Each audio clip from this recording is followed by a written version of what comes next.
Morning, Mr. Johnson. Why did you lie to Parliament? Former British Prime Minister Boris Johnson is back yet again, this time to face questioning from a committee of MPs that could determine his political future. The Privileges Committee's purpose in this inquiry is to decide whether or not Mr. Johnson misled the House of Commons, whether or not he committed a contempt of the House, and whether or not this was in any way intentional or reckless. In late 2021, stories began emerging of partying at Westminster while the country was under COVID-19 lockdown.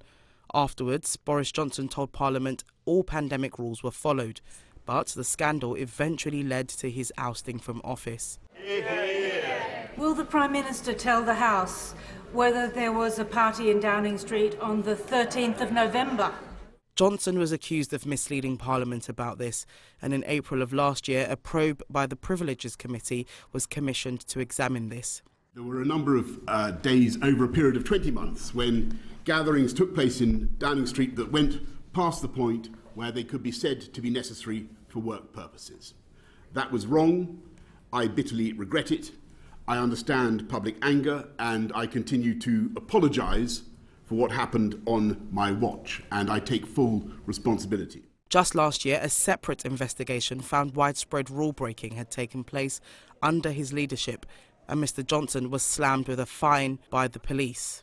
Let me say immediately that I've paid the fine, and I once again offer a full apology. This time, however, the former Prime Minister may not come back as easily as he continues to defend his integrity.